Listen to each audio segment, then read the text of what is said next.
Welcome to the Circle of M podcast. I am your host, Marcus Smith II. This is a show where we unmask the feelings that cause anxiety and depression. I am glad we are here. This is a great day, very beautiful day outside. This is something that we want to continue to do. This is something that people don't really talk about enough. We want to bring the coolness back to mental health, make it fun and cool for people to talk to about it. I have a good guest, a good friend of mine by the name of Justin Gilmore. This guy is a director. He is a producer. This guy went to college with me, but it's also my brother from another mother, as people would say. He also has a film right now, docuseries out, right? If I'm not mistaken, on Amazon Prime. It's called Victory Formation. Man, you need to make sure you go check that out. This guy wears a lot of hats. And what I really love about Justin is that he kind of taught me how to do things on my own. If anything, he can figure it out and he can get it done. And he's self-taught when it comes to a lot of the things that he does. But without further ado, I want to welcome my guest, Justin Gilmore. What's up, bro? How you? What's up, bro? Appreciate you having me, man. Appreciate you having me. It's a nice little intro, man. I appreciate it. Yeah, bro. This is a long time in the making. If you really think about it, we've been talking about this for a long time. Wanted to get on a show together. You've been doing your thing, been all over the country, going to different places. Same as me. What I like to start off with this show as something that is new that I don't think we really done in the past. We're gonna start off with an icebreaker, right? So the first icebreaker for the Circle of M podcast, you feel me? We're going to do affirmations. Affirmations, obviously, is something good for us when we're waking up, when we want to give ourselves something positive to start your day off, right? Something that you tell yourself that will put you in a positive light, positive spirit. So I have a deck of cards right here, and I'm going to pull one, and I'll give it to you. And then we'll talk about whatever that affirmation is and what it means to you. So I'll let you pull at the top. I think you are hardworking or diligent. Ooh-wee. So what does that mean to you? I am, like you say, you start the day off saying affirmations and things of that nature. With my son, Victory, he's 2 years old, we start the day off with affirmations every day. I am a king. I am the greatest. I am a conqueror. I am smart. I am kind. I am rich in wealth, health, spirit. I am a good son. I am a good brother. I'm a good, you know what I mean? All those things, cousin. That's kind of what we start the day with. And if that kind of bleeds into hardworking a little bit, right? Where to be hardworking, at least I think you have to have like foundational pieces of organization.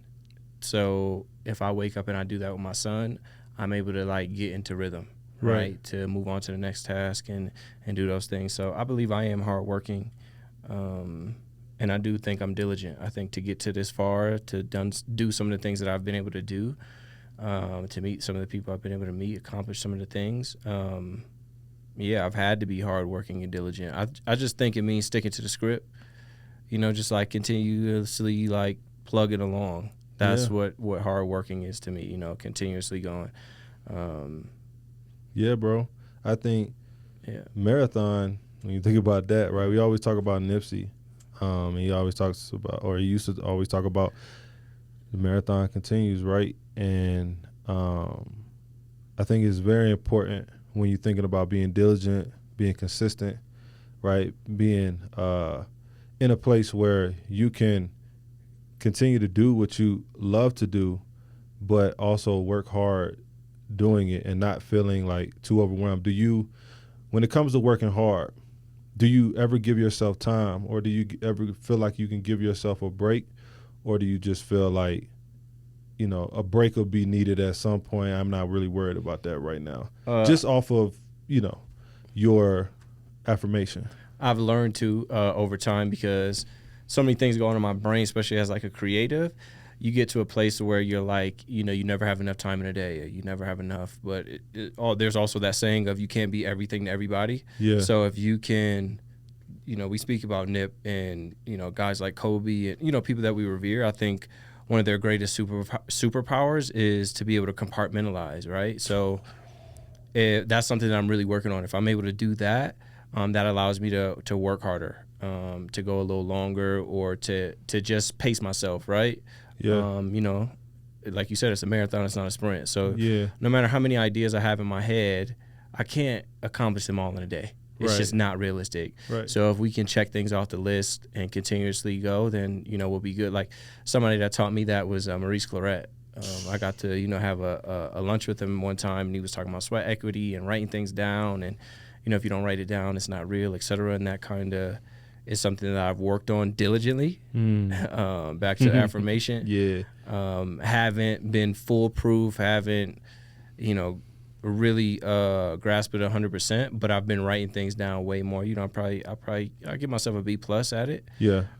So yeah, that's kind of where I'm at. So I give myself time now. Like I've learned to do that though. But yeah, that's important. I think learning how to give yourself time, but also knowing that it's still a process.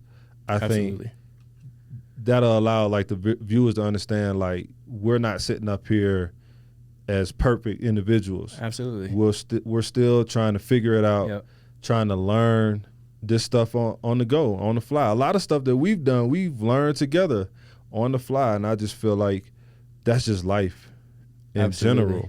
That is, very, very important. You mentioned Vic.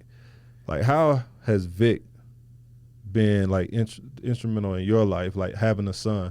What is that feeling like? I think is one of my purposes for sure, like in life, just overall to raise a young man. And it's taught me to prioritize, to be a little more responsible, to be a little more thoughtful.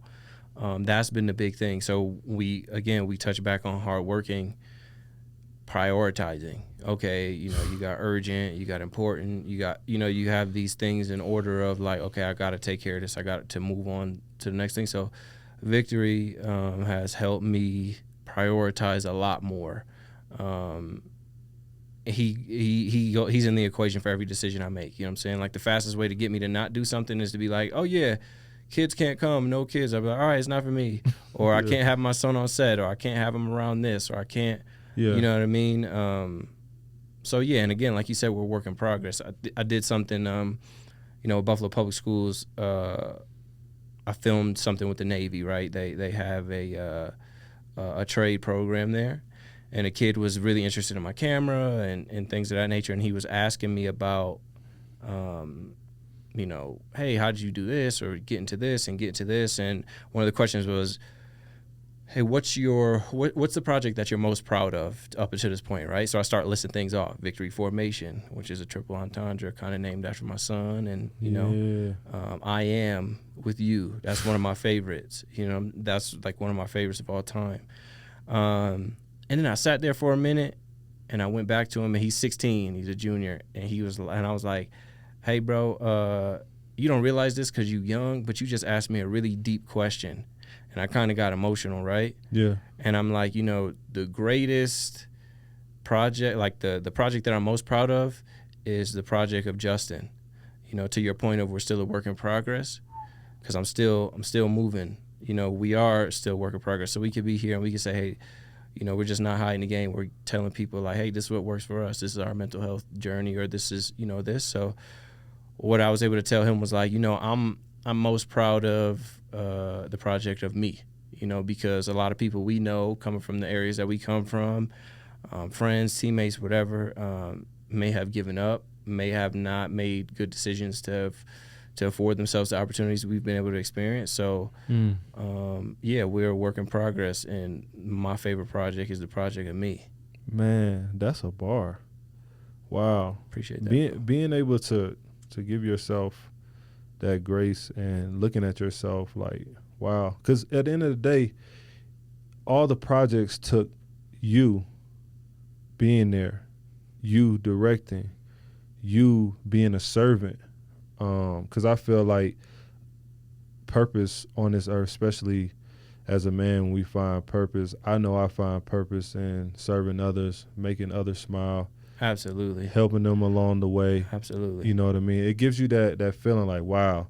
But then that kind of gets me emotional too, because it's like, wow. Like when you really think about the project of self, that is the most important project, because how can you be everything that you can possibly be for someone else if the project of self you don't understand, or you don't understand or know that the work is in progress. Yep. You know what I mean? Absolutely. Self-awareness. Yeah, man. Self-awareness, all of that. And I wanted to bring up my son, my daughter. I think that also helped me realize a lot about time management, about just being a man's man. Like I was smoking a lot at the time. Couldn't do that anymore because I had to look at my kids and like, because one time I was walking in, I had like a J in my pocket. And obviously, you guys, smoking for me was for my anxiety and things of that nature. But it comes to a point where, at what point do you want to be the example? You want to be the role model. And so when my daughter seen me walk in with that and I seen her looking at it, I'm like, you know, I had to at some point change that behavior so I can be a better role model and someone better to look up to, because I want to be living. I don't want to tell my kids something. You want to be living it. Yeah, do as I don't want to be doing. Yeah, you don't want to say do as I say, not as I do. You want to be able to say do as I do. Like how many times have we heard that growing up? 1,000%. Oh my God, you know. But now we're in a position where we can actually live that. Yep. And they can live that, because they're being called up, whether we believe it or not. Our kids they're the future, so we have to teach them in the way that they should go. But speaking on mental health journey, you talked a little bit about the journey. Like, can you share a personal experience that significantly impacted your mental health journey, you feel like? There's a couple. Realistically, your situation. Just overall. Not even just the Seattle incident before that.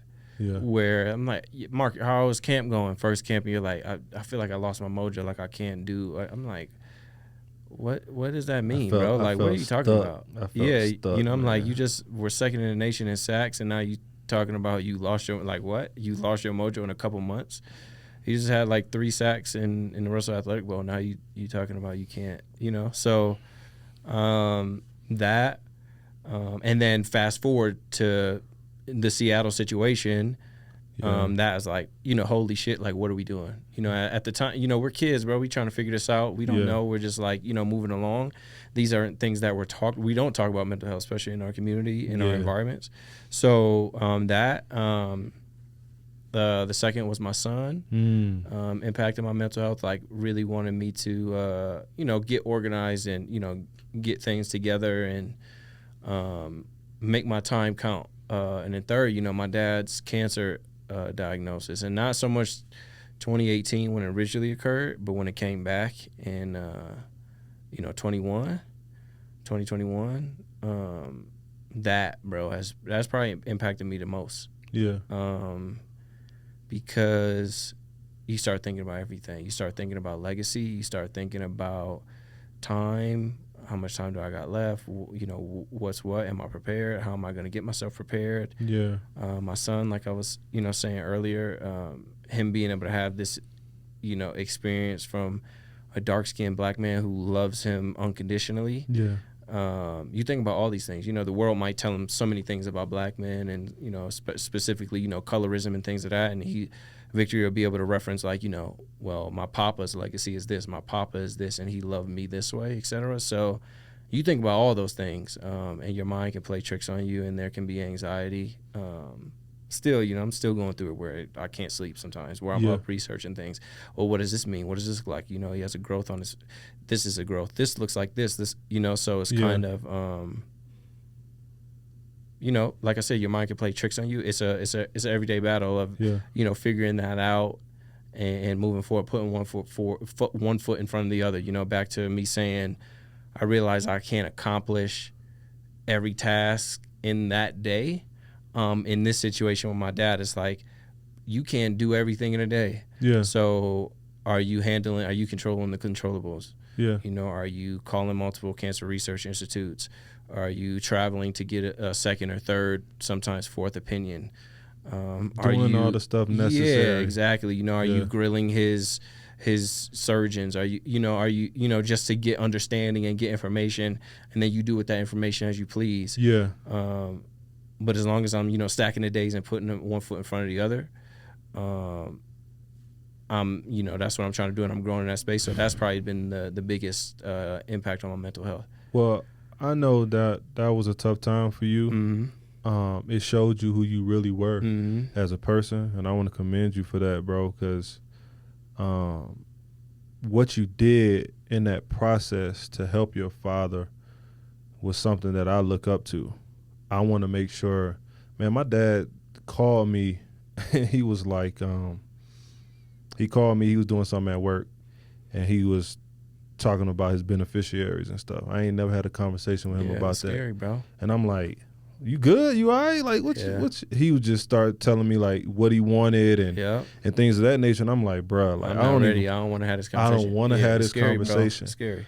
But what gave me hope and what gave me confidence was I thought about you and your father, right? I want you to talk about, if you feel comfortable, just talking about, like, that process, like what you had to do in order for your dad to be cancer free, to get to that point, bro. Like, because not a lot of people would be able to go through that, bro. Like, what you did and how you helped your father, and how you, like you were just saying, doing the research and even all the way down to the food. Like, what was that process like for you? And like, how did you overcome, like, not going into a shell and not listening to the enemy saying this and that, or not listening to what the doctors may say, but moving forward and saying, you know what, I'm going to beat this. We going to beat this. It's still an ongoing process, bro. Still, this will be a layered response. Yeah. But it really does take a village. We talk about it all the time. Yeah. That it's taking a village. It's taking my partner. She's been great. She's on her end. It's taking my brother, both younger and older. My mom. It's taking all of us, realistically. My son, my nieces and nephews that, keep his spirits up. Yeah. It's taking all of us, bro. Really, the process was, like you said, controlling the controllables. Yeah. And, we talk about mental health, and the biggest thing, like, with the food and, trying to get his body out of, an acidic state, et cetera, 50 plus years, he's been conditioned to eat this and do that now, it's so drastic. That's been a challenge. Yeah. That's been a huge challenge, bro. Not only that, but dealing with body dysmorphia. That's a whole nother thing, me having to process, like, I'm like, my dad won't ever look the same. He won't ever look how I look the way I've known him to look. Yeah. You know what I'm saying? Yeah. And that's one of the biggest things that I've been talking to him about, is like, no, like, I don't care about a lot. Like, it's your energy, though. You don't look like yourself because your energy isn't right. Right. Not because of the left side of your face is gone. It's because your energy. You got to get your energy up. I need to see you with a bounce. That. So the process was really like cross collaboration with those people I named specifically, and Kai's wife, one of my best friends, one of our teammates, she just sent me something the other day. Yeah. Like, yo, maybe he should, she's an RN as well. Maybe she should, us having so much information too now with holistic remedies and trying different things. That's kind of been it. Like, all right, let's teach ourselves, you know what I'm saying? Because at the very least, at least we'll learn something now and be able to implement it earlier, at 30 rather than 50s. You know what I mean? So that was kind of the process, just kind of collectively getting together. Okay, this is what you think. This is what you think. Okay, this, you know, kind of organizing those things and moving forward accordingly with the information we gathered. I mean, I'm really big on that. Like, I understand, like, we have different medicines, different drugs, but a lot of the medicine has side effects. Yep. Right. My dad has high blood pressure, Yep. and you know that runs in the men in our family, right? And growing up in the South, we eat a lot of salt, so that's just known to have something with high blood pressure. When my grandfather died, he didn't go to the doctor at all, right? So he had gangrene in his foot, right? They cut his foot off, right? Got gangrene in the other foot, cut that foot off, right? But he wasn't going to the doctor regularly, so he didn't really understand and really know what was going on. It wasn't until my wife walked in when we seen my grandfather for the last time, she was like, he's probably a diabetic, right? And so I believe in natural remedies. Like, I believe in juicing. You guys know I have a farm. I have chickens. Yeah. I have, you know, the eggs. I mean, Miss Linda, she is now growing vegetables and fruits and things of that nature from the ground. So I think it's truly important that our nutrition comes from something natural, right? You look at all the labels and stuff now, you look at it stuff, it's a lot more than what it was in the past. If you look at the back of a chip bag, like, it has a lot more sodium and chloride and whatever, you know, whatever is in it, you know, it's worse than what it was. So I believe in that tremendously. That's how I'm rooted. I feel like it's hard, though. So hard, bro. To take that step. It's hard. It's super hard to take that step. Like, we were just talking about, like, I told myself I wasn't gonna eat no bread, y'all. Yeah. We on the mental health show. Can we just be funny for a second? Yeah. I told myself I wasn't gonna eat no bread. I seen the bread and I'm like, bro, I gotta have some bread. Yeah. You know what I mean? Instead of just like taking the bun off. Yeah. You take the bun off, bro. Yeah. Like, come on. Like, why you don't take the bun off? Did you get any pushback from your dad just off the simple fact he been doing it one way for 50 years, right? And what was your mindset like if you did get pushback? You know what I mean? Absolutely. You know, I'm a fire with fire guy. Yeah. So, you know, and he is too. I'm a lot like him in that way, you know. So, you know, it's we talk about grace and things of that nature, and there's been times where I like flashed out, and he's giving me a lot of grace, and he does do pretty well with like me parenting him now, because I'm like, you know, the analogy I gave him, I'm like, hey, you guys, if there's a pack of wolves, right? And, you know, you guys are hungry and you go send the baby wolf out into the wilderness and they bring back food. Are you not going to eat it? So I was like, that's pretty much what you guys did with me. You sent me out into the world. I brought you back information. Are you not going to use it? You know what I mean? So, but there is pushback. It's hard too, because again, I flash back to how much time I got. I can't be mad this long. I can't be as mad as I would have been before. You know, I got to process it. I gotta give grace, you know, all those things.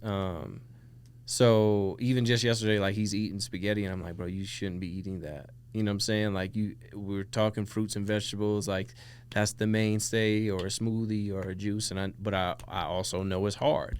And he'll ask a lot of questions like, can I have this? I'm like, dog, you know you can't have this. Like, the diet is very simple, bro. It's fruits and vegetables, bro.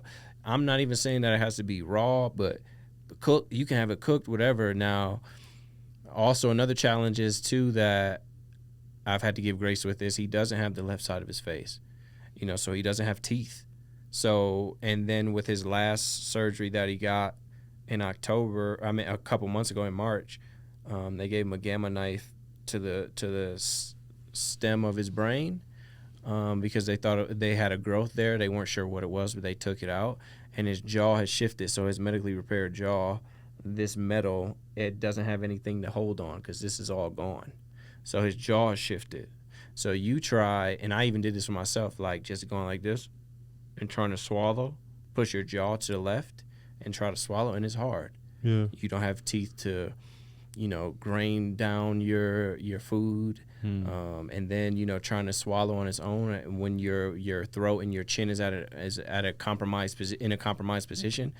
That shit is hard. Yeah. So I'm still growing. Sometimes I'll flash out though. Like I took him to Cleveland Clinic, and he was doing he was in the bathroom like because he has a G tube, and he was not doing. I didn't want to insure, but it was like the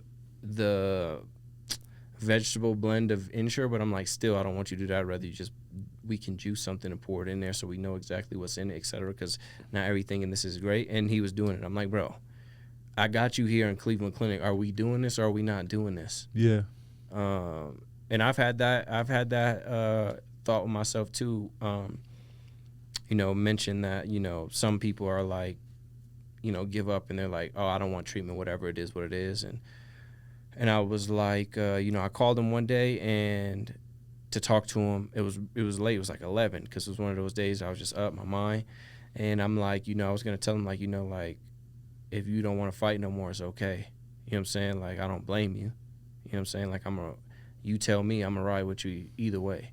You know what I'm saying? So that shit is nuts. Yeah. For you to, but that's the space that I was in. Like, I understand, bro, and I don't blame you. Like, I don't think you soft. I don't think, like, I understand. Yeah. But I wasn't able to have the conversation with him. He was tired. He was asleep, so I let him go to sleep. And then the next day I called him at like 6 a.m. and he was at the gym. So I was like, because I was talking to God, like, I need some answers, bro. I need to know where we at because I don't know. Like, do we have a fighting chance? Like, where are we, et cetera? Yeah.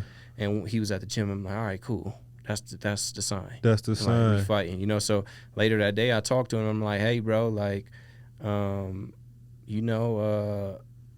was calling to have this conversation with you, and I'm taking this as a sign, and I'm really appreciative. I'm super happy that I received this, and I'm proud of you for doing that. You know what I'm saying? I feel like I'm at that stage too, where, we young, like.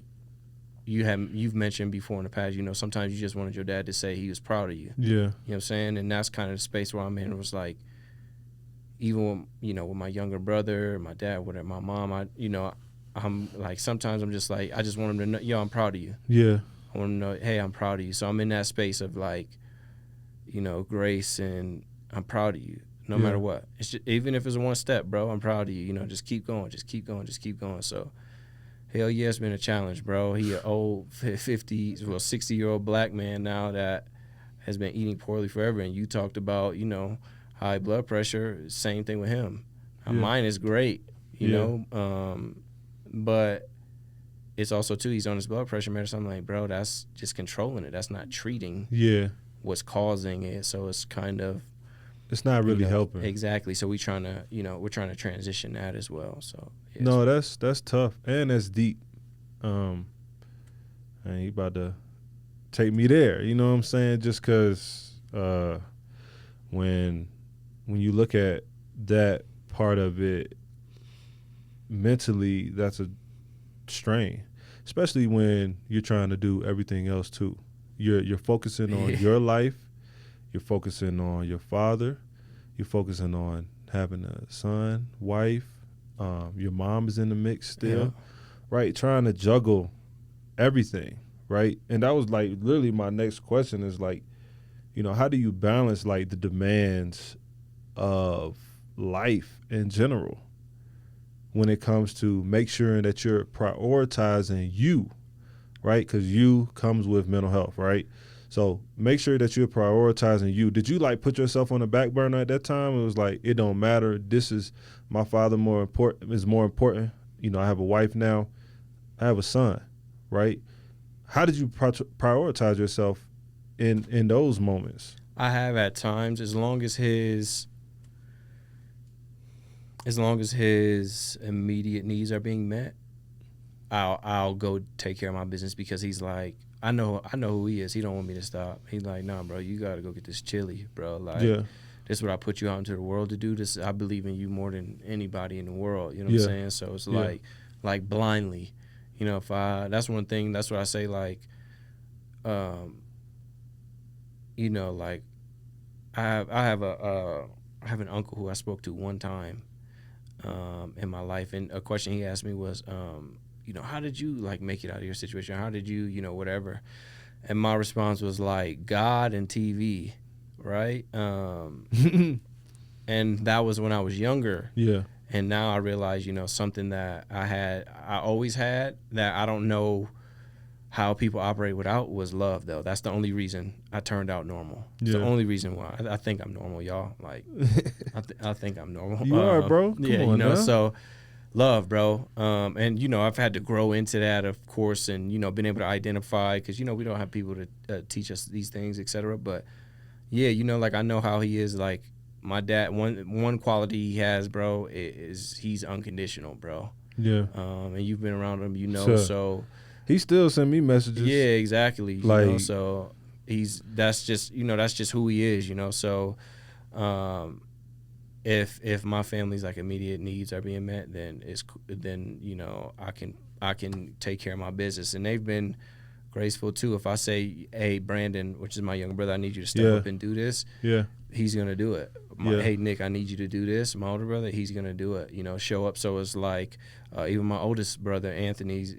Hey, I need you to, 9 times out of 10 they're gonna show up. So that has allowed me. Another thing is accountability. Cassidy holds me accountable. Sure.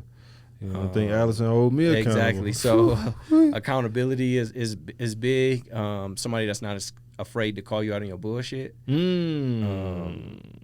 That's been very important. A lot of us don't want to hear that. Oh yeah, it don't feel good. Hey, bro. Man, in the first beginning of my marriage, I used to get that all the time, and it did not feel good at all. But we soft, bro. We not as emotionally resilient as them. We not, bro. We're like we're not as emotionally resilient as women. I don't think, in my opinion. So it's like when.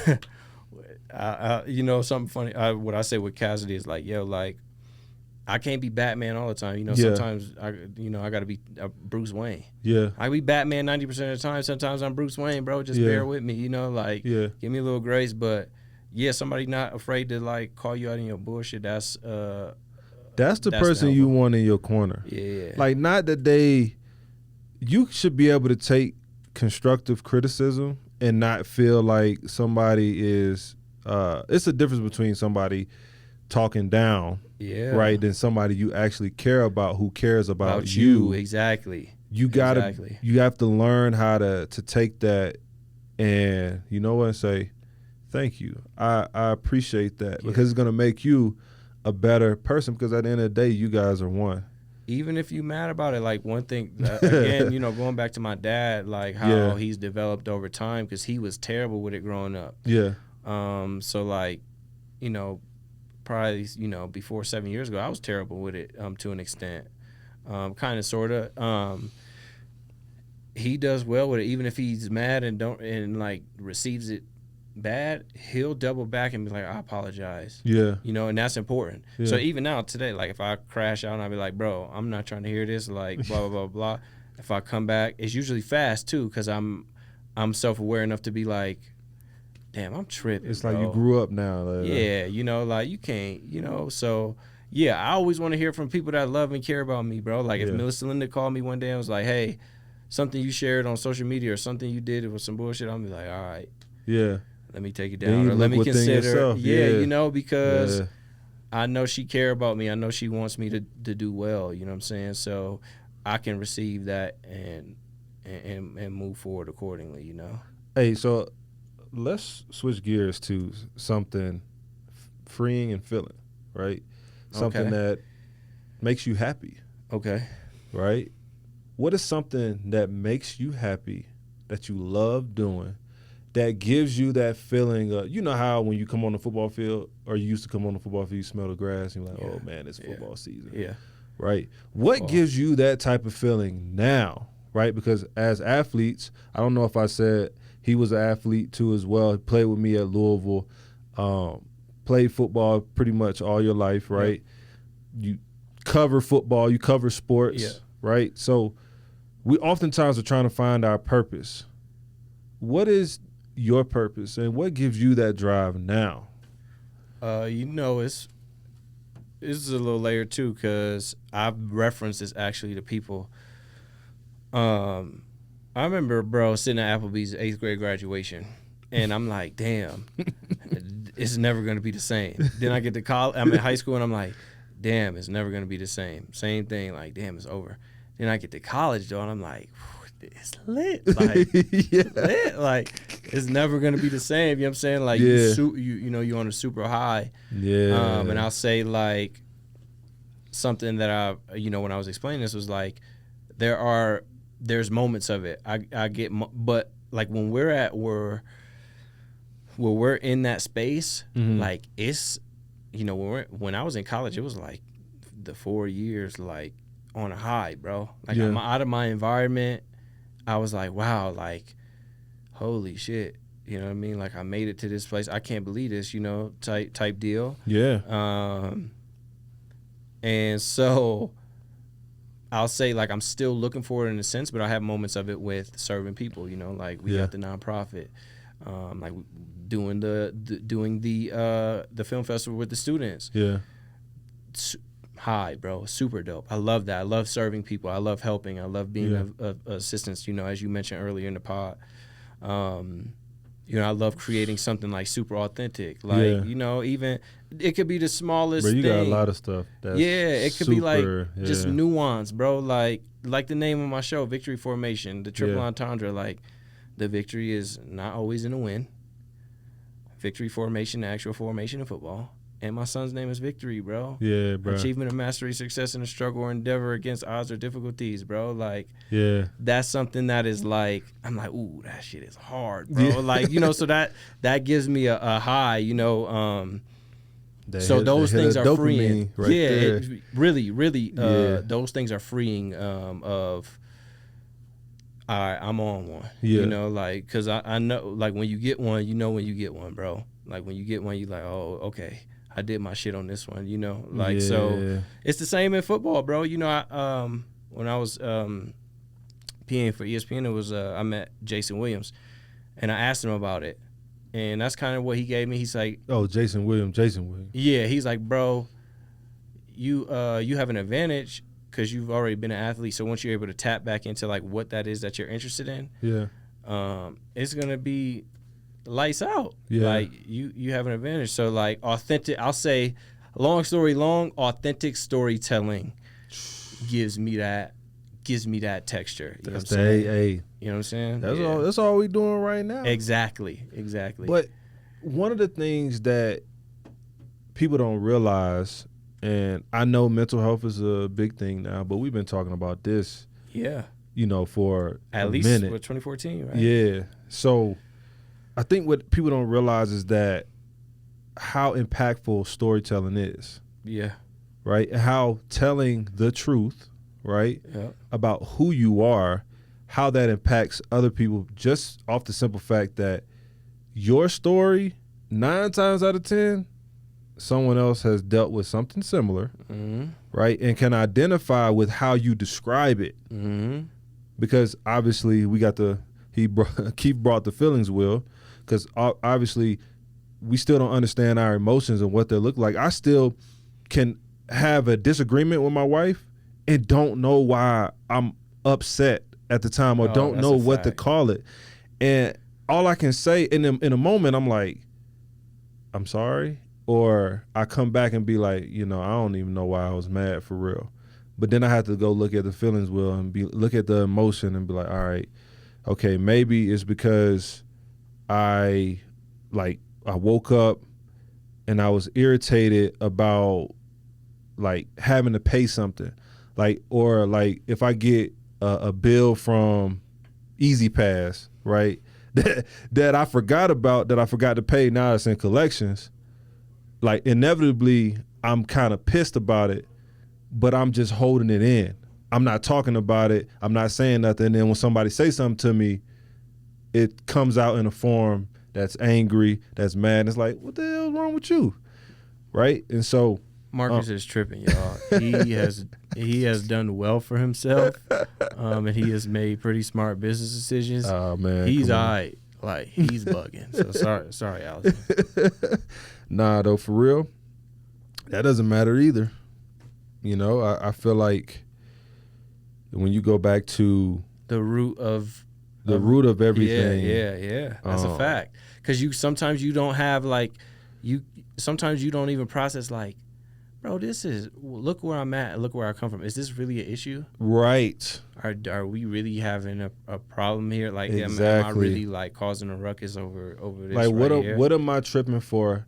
And one small thing that I can do bleed into the rest of your day. Exactly, That's a bro. fact, bro. You know, it's something that like even Nick and they'll tell me like, bro, you got to be able to like let it go, bro, because I take a lot of stuff personal. You know what I'm saying? Like Brandon Aiyuk was just on the pivot, and he was like, they were talking about, do you take the contract negotiations personal?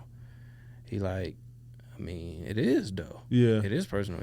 It's hard not to separate it. It's hard. It's a lot of things are like that. So it's like I take a lot of things personal, and it's like, yeah, you gotta let that go, bro. Like, it's over with, bro. Like, that person ain't thinking about it. Yeah. Whether you got into an argument with them, an altercation, whatever, they're not thinking about it, bro. You gotta let that go, bro. Move on. Yeah. Move forward. You know what I'm saying? So it's like sometimes we're not even able to, have that perspective of our own of like, damn, I'm tripping because this isn't really an issue. You know what I mean? Like, in the grand scheme of things. Man, this has been a dope conversation.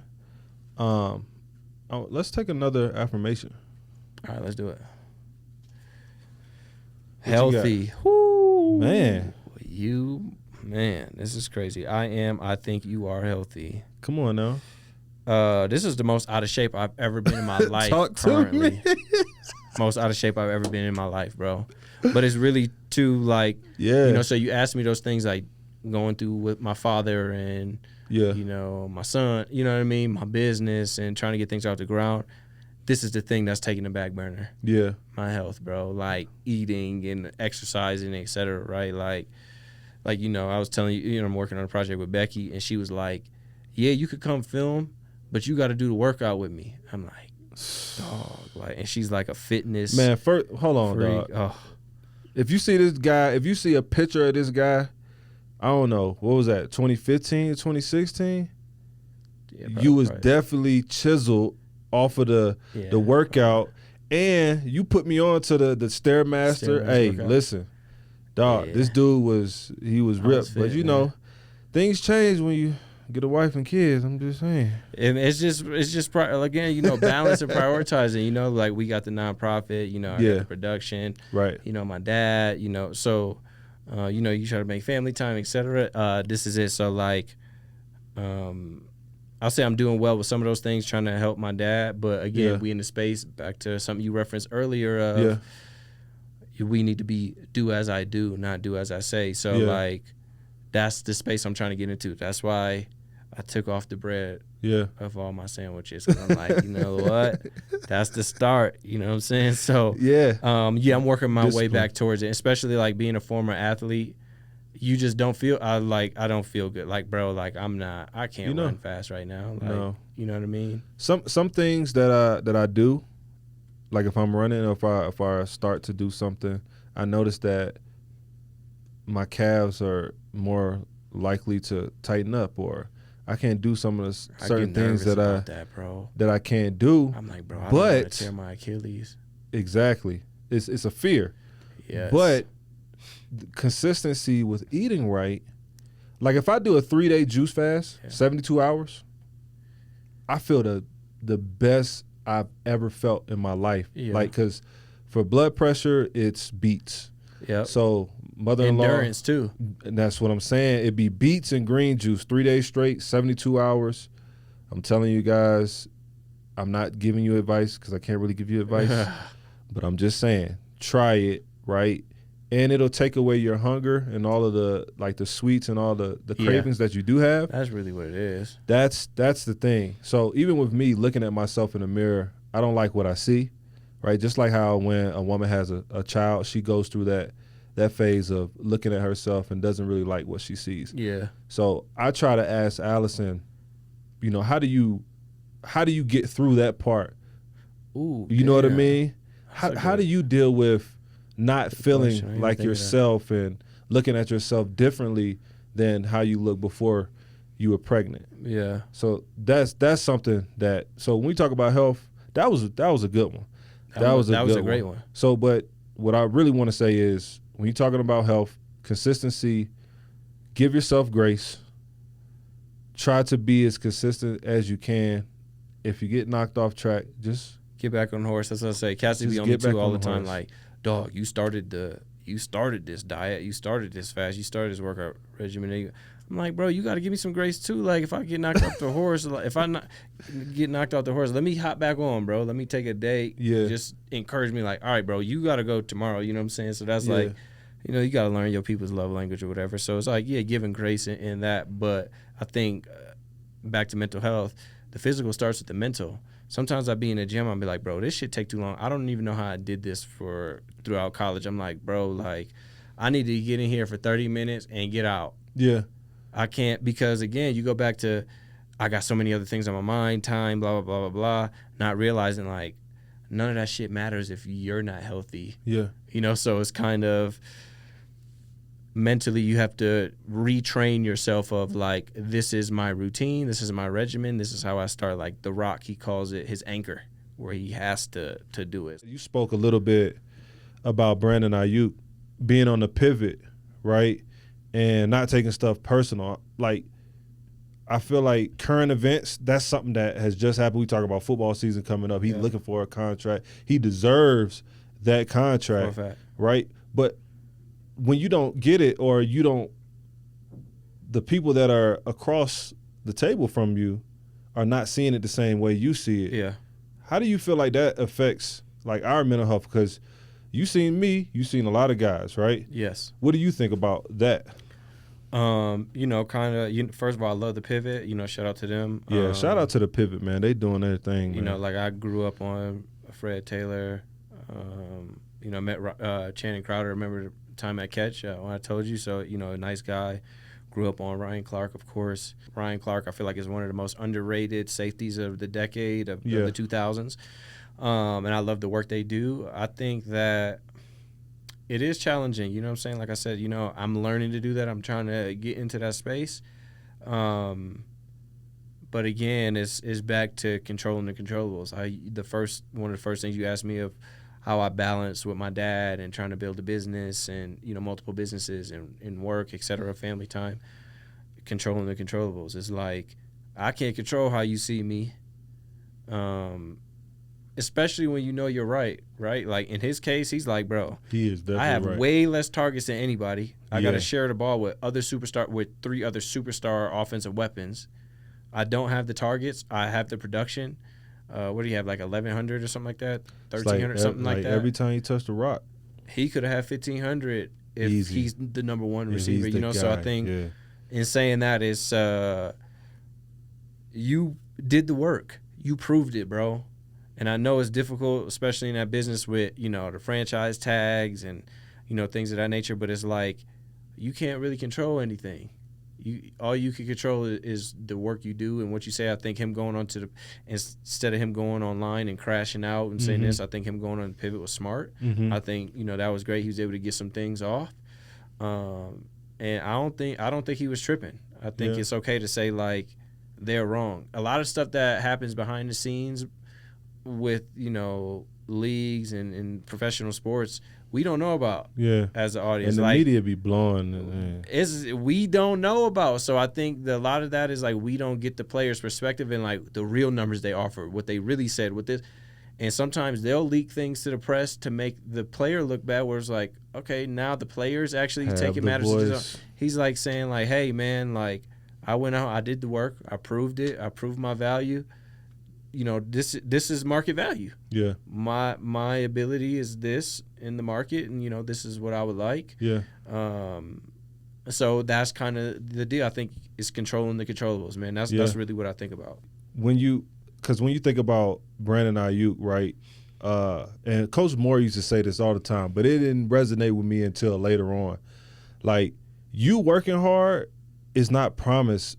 Like, the results itself is promised, right? Yep. But, like, the reward is not promised. So you just spoke on Brandon Aiyuk, like, he wants to get what he wants, and he deserves what he wants. It's on paper, everything is there. But for some reason, it's not being they're not giving that to him. right? So I even think about you being in a space, you know, you not getting your just due, or you continue and have to climb the ladder and take the stairs. Yep. Like, when you get into a situation, you know your worth, you know your value, and somebody lowballs you or look at you like your value is not worth what you know it to be. What is that feeling like? Because I mean, I know kind of what that feeling like, but how do you deal with that? For me, I allow myself some like bitch ass moments. That's what I say, right? Where I'm like hot.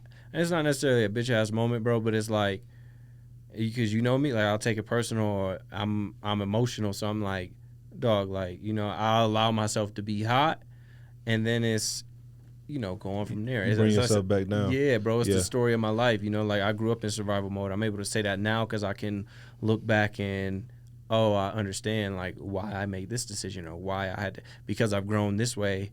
I've known like, bro, I didn't experience fairness. Even from the start.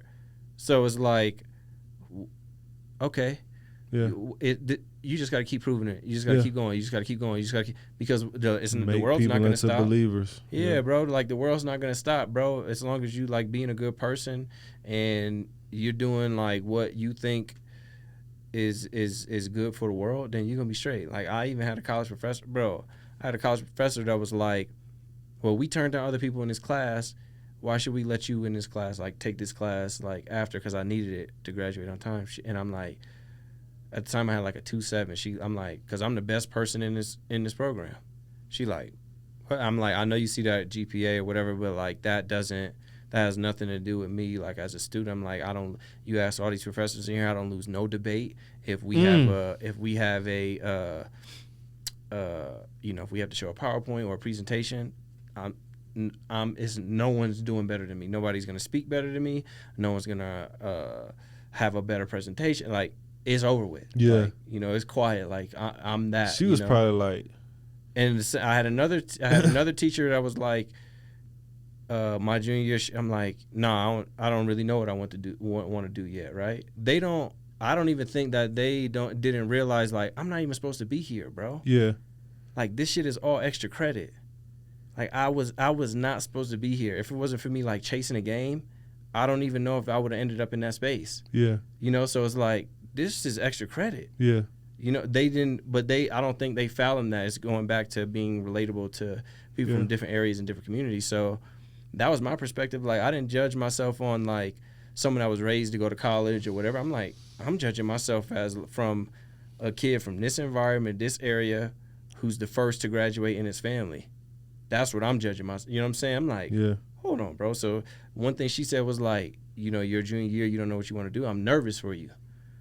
And I'm like, okay. Yeah. You know me. So like I go home and then I come back the next day and I go to her office. I'm like, you know, Dr. Hums. You remember Dr. Hums? No, but it's funny. Her name was Dr. Hums. That's like, that's funny. You know, she dope. She's lit. You know, she's done a lot. Right.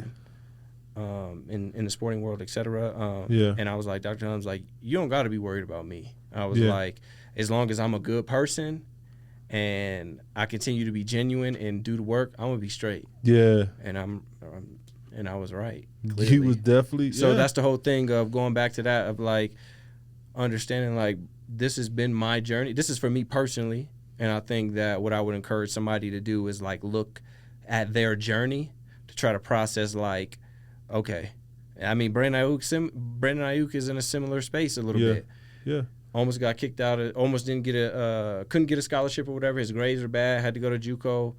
Only had like one offer. Arizona State came in late. Went to Arizona State. Went crazy. Went to San Francisco. Going crazy. It's like you got to build it up. It's the same. It's very similar. You know what I'm saying? Like you don't always. He gonna get his just. Yeah, you don't always experience fairness, and sometimes you know it's not. You know what I mean? You know what I mean? You make those decisions or put yourself in those positions sometimes, but it's all, you know, stems from a certain place. So I would recommend people to, like, you know, revisit themselves, like spend time with themselves. I think the biggest thing for me in growth has been spending time with myself. Yeah. Like overall. So, you know, long story long, I think that, you know, do some reflection, some self-reflection, Man. and continue to prove yourself right, bro. Like, you understand, like, it's not fair. It is what it is, but the world won't stop. So are you going to stop, scream, and pout? Is that going to help you get fairness? Yeah. Hell no, bro. You better pull up your pants, put your head down, and do the work. Right. You know what I mean? Let's go here, too, when I think about fairness and, like, not being able to get what you want. And I will say this to the viewers as well. Like, look, I'm a speaker, right? I'm passionate about speaking. I like serving. I like talking about mental health. I like talking about my story. And I like to motivate people in their life, right? I'm a life coach, right? So every speaking engagement, at first, I went at it like, oh, I played in the NFL. I should be able to get this amount of money donated to my nonprofit, right? Just off the simple fact of who I am, right? But what the NFL does is, right, their thought process is, what have you done for me lately? And so I would give the same advice to anybody in the real world, because that's how it is in the real world. It's like, okay, what have you done for me lately, right? People wasn't looking at me as a speaker. They were still looking at me as an NFL player. Well, I haven't proven myself to be a speaker. So it was some engagements that I had to do that no money was involved. I had to show my passion for it, right? That mental journey showed me a lot about myself, and it really showed me that I really love pouring into people and doing what I do. And now the same speaking engagements come back around, and they believe in the work that I do. So that's just like what Justin said. You do the work, you pull your pants up.